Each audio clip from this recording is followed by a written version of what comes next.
Good day, everybody. This is Mike Leibovitz, host of On the Fly Wi-Fi. Today we're really on episode number 2, part number 2 of our Internet of Things, our IoT conversation with Devin Aiken. Last time we concluded, and actually at the end of our conversation, we suggested, hey, maybe in a month or two or in a couple months, we reconvene and have more conversation around IoT. But as luck beholds, Devin was available. We had a lot more to say. And today we're going to continue our conversation around the IoT. I'll let Devin reintroduce himself quickly. And Devin, why don't you take it away with a quick hello to everybody. It is Devin's birthday today, so we all likely wish Devin a very happy birthday. Thank you. Thanks, Mike. So I'm Devin Aiken. I'm the CEO of Divergent Dynamics. We're a systems integrator and value-added reseller out of the Atlanta area in Georgia. And we specialize in Wi-Fi infrastructure and security, like wireless intrusion, and especially focus on performance. We're all about performance testing and performance remediation and optimization, things like that. Excellent. So last time, and for those that didn't see our episode 11, that is posted on the website. If you click, well, don't click out now. Just wait till this recording's done. But we spent a lot of time talking about, a little bit about market trends, why IoT, some of the drivers behind it, and I don't think we need to spend too much time. Again, certainly recommend watching the previous episode if you'd like to hear our banter around that. Why don't we start a little bit maybe around frequency and frequency use? I know, Devin, you're pretty passionate now about 2.4 gigahertz, and it's perhaps passing away is a nice way to say it. I think that is. Yeah, okay. Why don't we talk a little bit about frequency use today from an RF perspective for Wi-Fi in general, and maybe some of the impacts that IoT and some of the pressure IoT will put 2.45 gigahertz as we move forward. Yeah, so in fact, I'm glad you started there, actually. That is my favorite topic. It really is. It's my favorite topic. I could go on for days. I'll try to keep this brief. But I wrote a white paper on our website. It's divdyn.net, and it's divdyn.net, and it's right on the homepage. And it's called 2.4 gigahertz is dead. And it's the reason it's such an important topic to me is Divergent focuses on performance analysis and remediation. So obviously, if your channel space or your frequency space is overutilized or it's a lot of interference and things like this, you're not going to get good performance no matter how good a system. You can buy a mid-market, a SOHO, or even an enterprise. It makes no difference. If the frequency space has problems, then your system's not going to work well no matter how much you pay for it or how good it is. So it's been my experience, and Divergent's only a 9-month-old company, but it's been my experience over the last 9 months of dealing with one customer right after another and doing this performance testing, we'll call it, and remediation. That the 2.4 gigahertz spectrum is literally just absolutely trashed. I mean, and it's not universal. Don't get me wrong. I mean, there's some people out there who could go, hey, I just did a spectrum analysis of my 2.4 gig, and it's fine. It's fine. It's 10% utilization. It's great. But they're in the extreme minority. And so the only places that I see 2.4 gig being pretty decent is inside of things like warehouses. So if I go into a large warehouse, maybe a manufacturing facility, that's also another big one. You go into these, and provided there's no massive interference sources, like in manufacturing there may be motors that are sparking and throwing out a lot of interference. Yeah. So in those environments there are one-off situations. But from a Wi-Fi perspective, it's not overutilized because the facility is humongous, and it's usually surrounded by a parking lot. And there's only things like handheld scanners and barcode readers and stuff like this in the area. They're very low utilization. Granted, 2.4 gig might be the only frequency being used in those environments, but even still, the applications are very lightweight. So in those cases, 2.4 gig may be okay. But when you go into healthcare, or you go into education, or you go into retail, there are so many APs from various people. It's not just your own facility, but others. And there's so many devices, whether it's Bluetooth or cordless phones or headsets or cameras or microwave ovens as interference sources, what we say modulated and unmodulated. Modulated meaning you'd say Bluetooth is modulated, right? It's a type of modulated data that's moving across the air, but it's interfering with your modulated Wi-Fi. Unmodulated would be things like your microwave oven or your sparking motors and things like this. Even a camera that's let's say the old X10 camera, those are modulated because they're carrying data. So modulated and unmodulated data sources or interference sources rather are everywhere unless the environment is physically contained and controlled, which is so rare. So I'm starting to see 2.4 gigahertz being everywhere I go. It's ranging between 50% utilized all the way up to 90% utilized. As far as how busy the channels are. The number of interference sources is extreme. So when you're dealing with that, you can either try to remove all the Bluetooth and the cordless headsets and the unmodulated sources as well, interference sources as well, which oftentimes is either not economical or is just not feasible, not even realistic. Or you could just move away from 2.4 and concede the 2.4 ISM band to IoT devices, which are going to keep coming, right? Look at your Apple Watch. It's going to be Bluetooth. Well, it's going to Bluetooth to your phone, which is going to Wi-Fi to the Wi-Fi network, right? And so if it Bluetooths over 2.4 and turns around and Wi-Fi is over 2.4, you've got a problem there. So you're going to need to Wi-Fi to 5 gig. So what I'm trying to do is, in light of this extreme overutilization of the 2.4 band, is encourage all of my customers to start migrating over to 5 gig. There's 25 channels. There's 12 more on the way if the FCC gets their way, and I sure hope they do. That's 37 non-overlapping 20 megahertz channels, which can be bonded into 40s and 80s, which are great. And this gives us a very clean, almost unutilized spectrum to play with, and should last us 10 years. Even with IoT coming, that much spectrum would last us a very long time. So yeah, there's a lot of practice around migration, but that's where I'm trying to take everybody. Yeah, I mean it's an interesting shift. I think I've seen certainly a number of healthcare customers that have kind of shifted to 5 gigahertz for everything of importance, whether they're medical devices or even trying to encourage patient devices over there, and kind of leaving. Well, actually, let me restate that. Keeping all the core equipment and gear and medical devices and voice devices and all that stuff on 5 gigahertz, and actually leaving 2.4 as the best effort scenario for guest access, and let them kind of have at it. As IoT comes out, I mean, I guess the prediction around devices that are going to be Wi-Fi enabled, I mean, what's the likelihood of seeing IoT small devices that will actually operate on the 5 gigahertz side? Very slim, and I think that has to do with several good reasons. The first and foremost reason is penetration. A lot of these manufacturers, they don't know exactly what the physical environment is going to look like for their device, and so they want it to be able to reach whatever AP it needs to connect to. And 2.4 gig in open space has 4.3 times better penetration than 5 gig. So you can imagine if you're going through walls and things like this, it may not be exactly 4.3, it may be 4, it may be 5, depending on the medium you're penetrating, but it's many times further. And so they want their device to reach as far as they can, and they're figuring, well, 2.4 gig, it's not dead. It is dead. It's dying the fastest death I've ever seen, and so they're not really taking that into consideration. And it's not just IoT that's having that misconception of the market. It's manufacturers. I was looking at printers this morning from HP, and there's not one out there that supports 5 gigahertz. Not one.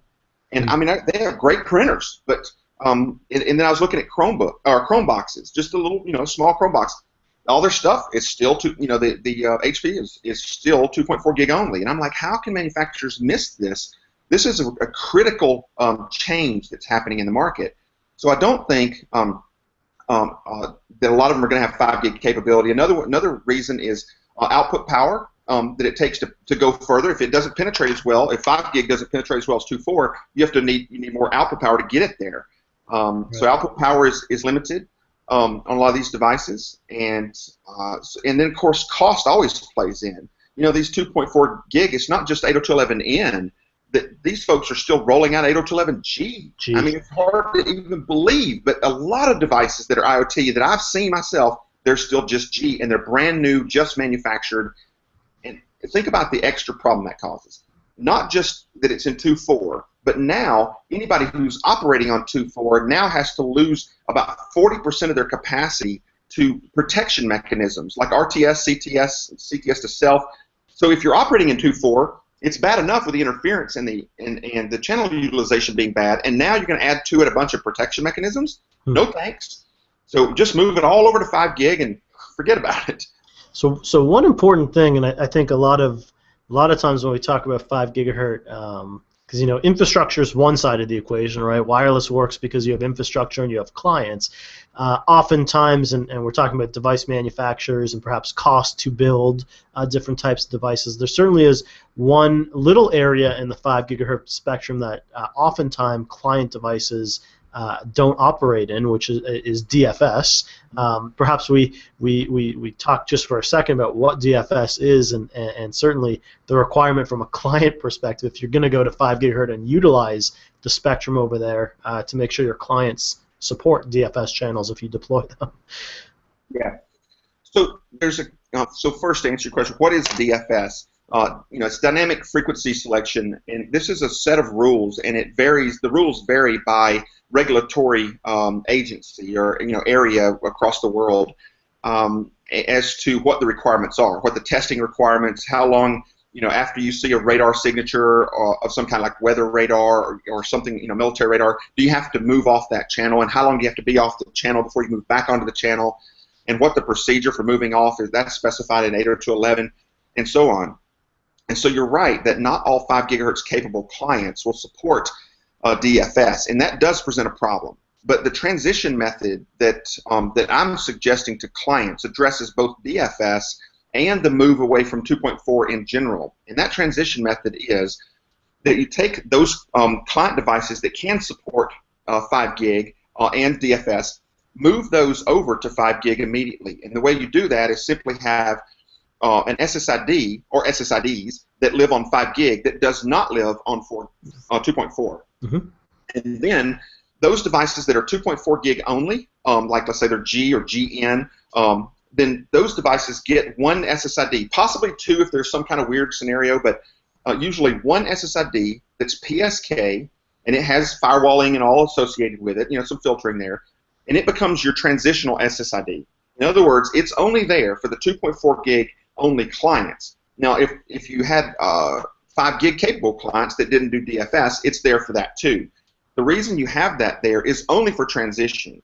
And you have an SSID that lives on 2.4 that does not live on 5 gig, and that way you can track all the time how many 2.4 gig clients do I need to get rid of. You don't have to wonder. They're all wandering between 5 gig and 2.4 gig. They're all on that 2.4 gig SSID. Let's see how fast we can get rid of them. And as you know exactly then what needs to be replaced. And so in your refresh cycles, you're focusing on those first. And sometimes that's difficult, but I've seen, for example, in schools there might be a special tablet for special needs children that's 2.4 gig only. They're very expensive. They're very specialized. They don't make them with 5 gig capability and things like this. That's an understandable situation. But you can't lock yourself into 2.4 gig for the next 20 years, just because of that. You've got to either go to that manufacturer and say, give us a way to transition, or you have to choose another manufacturer. It's the same way with PCs or anything else. So we talked last time, and you mentioned the 10x, right? The 10x factor. BYOD brought 3x factor in terms of number of devices, 10x or potential for 10x growth. And we talked quite a bit about RF. I know one topic that we were thinking about discussing last time was maybe more infrastructure related in terms of considerations, things like DHCP, for example, perhaps even the wired network backhaul. Maybe we shift a little away from the RF side of it, and perhaps some of the considerations for those that are starting to plan or that should be starting to plan in terms of the infrastructure and some of the requirements to support the growth. Yeah, there's a lot of factors when you get into the IoT scenario, as it's kind of hitting its stride, and most of those are related to density. There's just going to be so darn many devices, right? It's almost ridiculous. So if you're looking at let's say by the year 2020, which is the reason I picked that year is because all the analyst firms, and I say all, there's like 7 or 8 of them. Yeah, they like that one. They love 2020. I mean, there's been a couple that said, oh, by 2017. I'm like, what? But everybody is going for that 2020 thing, and everybody's predicting. At first, there was a big spread, 25 to 75 billion devices active with 200 billion intermittent, and now everybody seems to have converged on the 30 number. So it's 30 billion active devices and 200 plus billion intermittent on and off devices, right? So they kind of converge there. IDC, Gartner, all of them. And whether they're right or wrong, if everybody's converging on the same number, it's either because nobody knows or it's because everybody's pretty sure. And considering the kind of money these guys charge for the services, I would bet that they're at least somewhat sure. They've got something that would back that up, right? Something. I'm not an industry analyst in that way, but I do keep up with a lot, and I imagine that they're probably doing at least some homework there. And so with that number of devices, which is tremendous, if you bring it down to a micro scale, think about your own network. If you have, I don't know, let's say 2,000 devices, that's pretty small actually. 2,000 devices and you multiply times 10 by 2020, which is only literally 5 years away.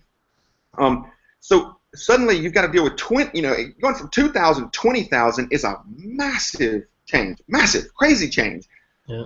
If you look at it on an even more micro scale of an AP, let's say your average AP had 30 clients. That's reasonable. 30 clients, and you multiply that times 10. Now it's got 300 clients on it. That's not reasonable. And most access points today can't even handle 300 encrypted associations. If they can handle more than 200, it's usually only unencrypted for public access. So we've got to make product changes around that. So what does that do to the rest of the levels of the OSI model? Well, obviously the physical, the frequency space gets not just strained, but overstrained. And so let's multiply everything you see today times 10. In 2.4 gig, it's already dead. So 10 times dead is still dead. It's more. You can't be more dead than just dead, right? It's just super dead. And 5 gig goes from somewhat utilized here and there to modestly utilized. Times 10 is like saying, okay, we're using four channels, in some modest capacity, and now we're going to use 40 channels in some modest capacity. Well, that's reasonable. We've got 25 now. We got 12 more coming. That starts to sound reasonable. We got enough frequency space in 5 gig. So this 10 times multiplier is really a density issue. And what comes with density issues? Noise floor is a big problem. Yep. Misconfiguration is a huge problem. For example, a lot of networks that I run into have their data rates configured at default settings. And default settings is on 2.4 gig is 1 megabit as your lowest basic rate, right? And 6 megabits on 5 gig. And so what happens then is a lot of people don't understand airtime utilization, how big beacons are, and they have 7, 8, 9 SSIDs configured, all minimum data rates of 1 meg, and they wonder why traffic won't move. Well, even if they had no neighbors, they had no unmodulated interference sources, and they had one client on the entire network, one client, it still would move because 100% utilization at that many SSIDs times that many beacon streams, right? That's ridiculous. So configuration plays in a big way. I typically encourage my clients to move to 24 megs as kind of a happy medium. Yep. If it's a big transition from 1 meg and you're trying to make it perform better without moving APs around, without doing a resurvey, then 12 is the number I pick. I don't generally pick 18. I used to. Most of the driver engineers will tell you 18 is a good number, and it is. It's a really good happy medium. The problem is some clients, from talking to some manufacturers, some clients experience problems at 18. When you give 18 as the only minimum basic rate. So 24 actually steps you up to 16 QAM. And 16 QAM is completely unlike QPSK and BPSK that can be decoded for 2 miles. Yep. 16 QAM is a very high order modulation that's difficult to decode, and unless you have a really good SNR. And at long distances you wouldn't, so this bringing it to 24 megs sucks them in, right? Sucks all the clients in closer to the APs. This helps roaming. It helps capacity. It helps airtime load for beacons. It just helps everything. Well, it's interesting too, because and I'm not necessarily gonna pick on any vendors or anything like that, but the concept of rate versus range, right? Which some have talked about beamforming for a long time, and ultimately the conversation is how far away can a client be and still give them some data rate, whatever it is. And I've always said, and you can agree or disagree, but probably more so as we move to the future, I don't want people far away from my access point. I got a bigger problem are all the guys close to my access points that are contending for medium.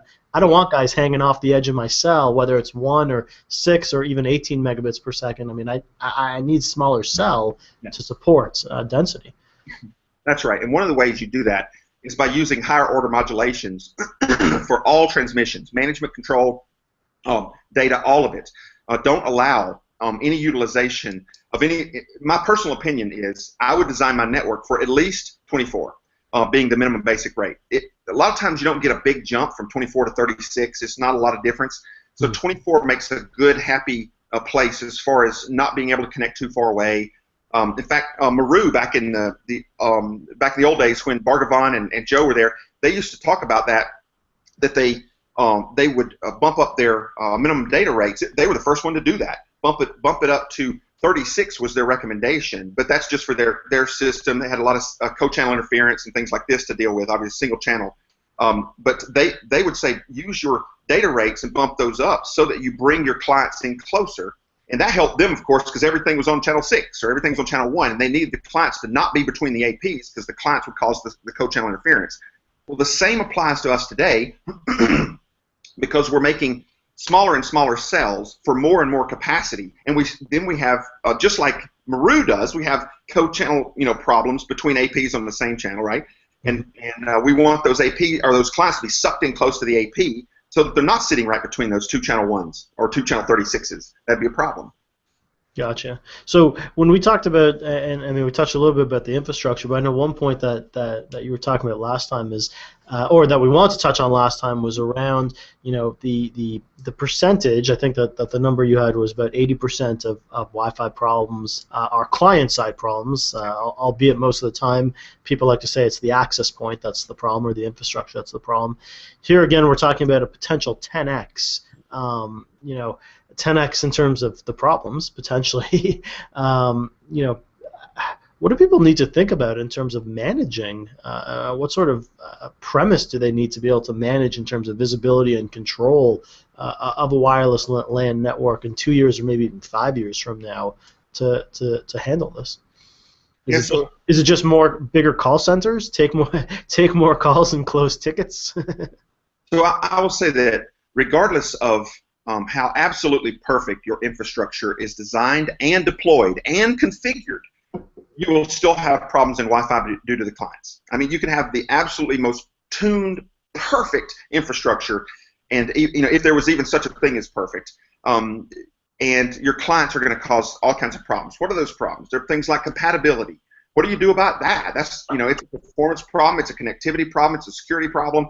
And yet, the only thing you can do is upgrade the drivers. But what if you are running the latest drivers? Do you go back to old drivers? Do you go to your manufacturer and give them a bunch of grief and say your client just sucks? What do you do?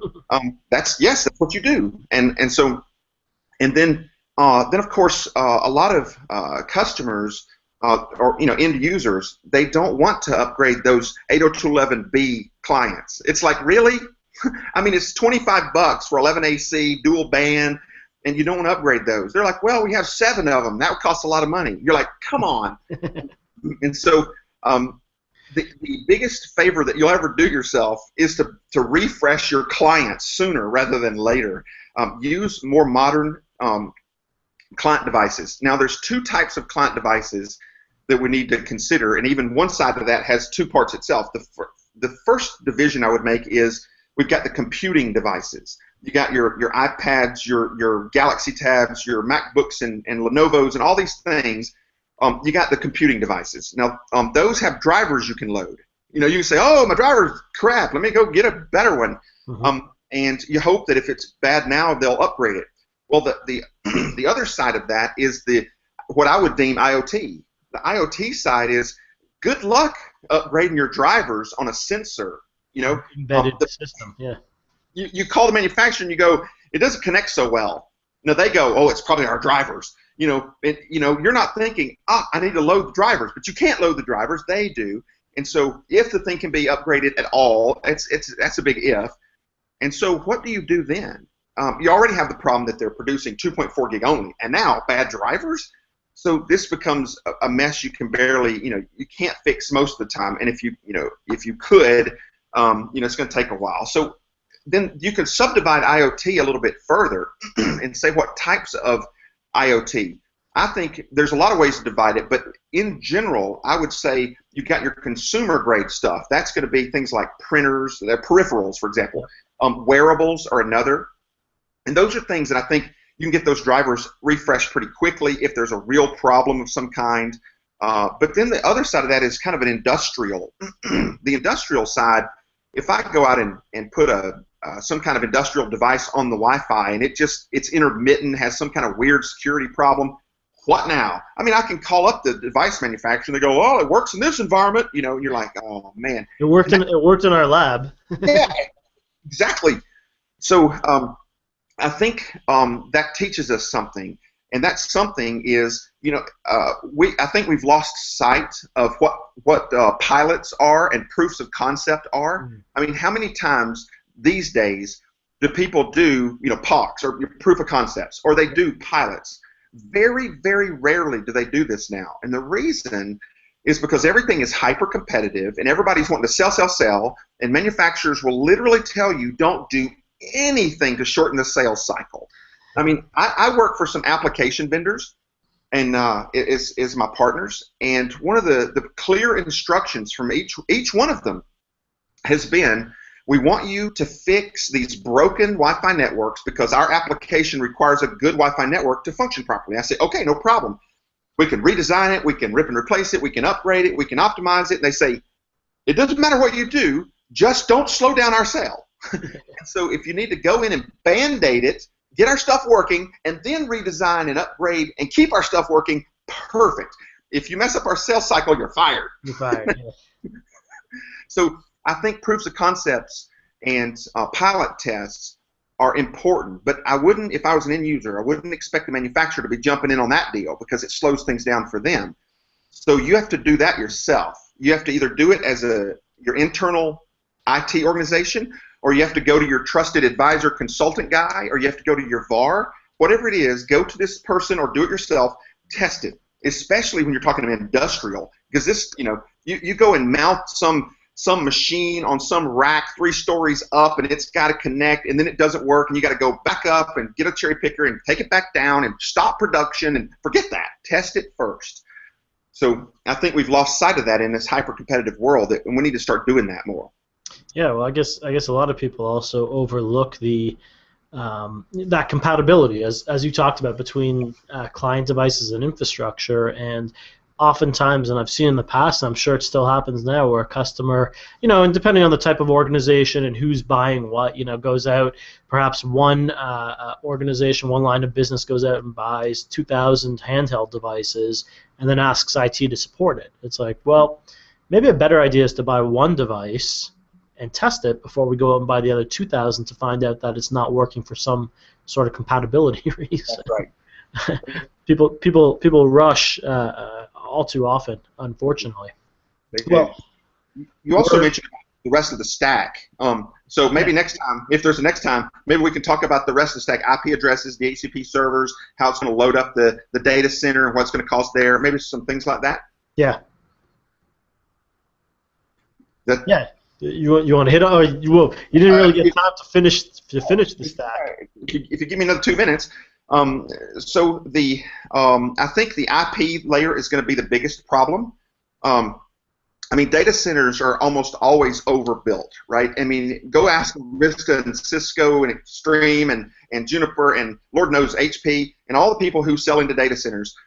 You're planning for a 10-year cycle there, so you overbuild it to death on purpose, and it's actually a great idea to do that.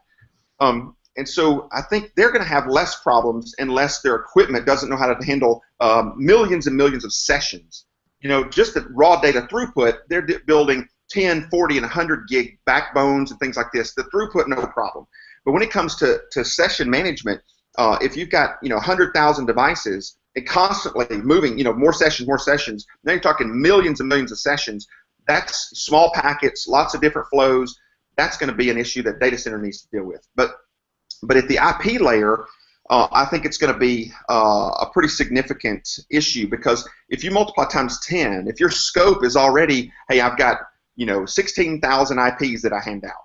So okay, let's multiply times 10. Now we need 160,000 IPs. That's a whole different order of magnitude. Do we need redundancy? Of course. Do we need bigger DHCP servers? Of course. Do we, what else comes into play there? How long are the leases, and do we need IPv6, or can our internet, that's doing port address translation using 5 IPs for 20,000 devices? That's going to overload.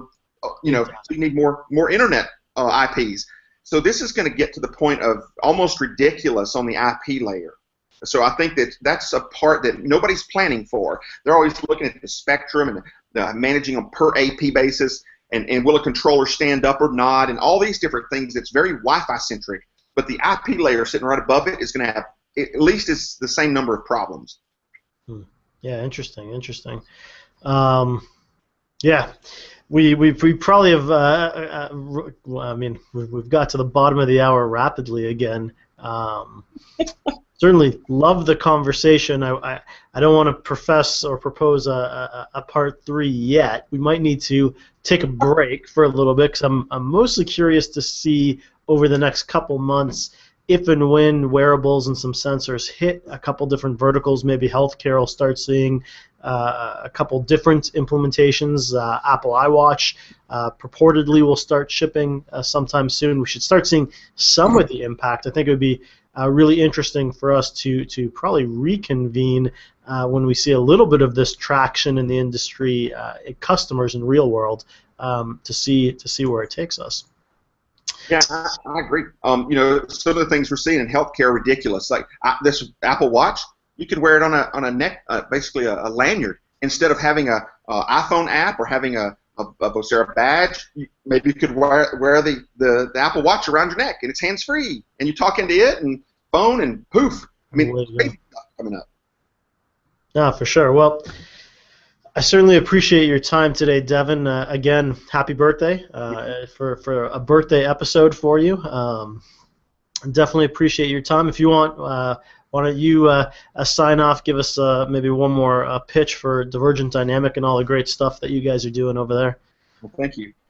Yeah, so Divergent is really focused around the performance aspects, whether it's measuring and reporting and remediating networks that are a little out of tune and things like this, and we really enjoy that. And there's so many aspects to it. IoT is pushing that in a big way, and that's why we continue to talk about IoT as it ramps up over the next 5 years. And I think it's going to be a big thing for the entire industry, a big opportunity for resellers, for manufacturers. It's going to become the Wild Wild West. Just when we thought we had it in hand, it's becoming the Wild Wild West again. So I think that's a great opportunity for market shift for everybody, and for people to go from the bottom to the middle to the top, or whatever. So it's a good thing. I look forward to maybe being able to do this again with you sometime. Yeah, excellent. Well, hey, again, Devin Aiken, CEO of Divergent Dynamics, certainly appreciate your time. A great RF and kind of layer 1, 2, 3. We maybe talked a little bit about layer 8, some of the money and the finances and the political side of IoT as well. But again, appreciate your time today. I'm going to sign off now, and certainly wish everyone a fantastic holiday season and a happy New Year. Thanks. With that, I'll sign off. Thanks, Mike.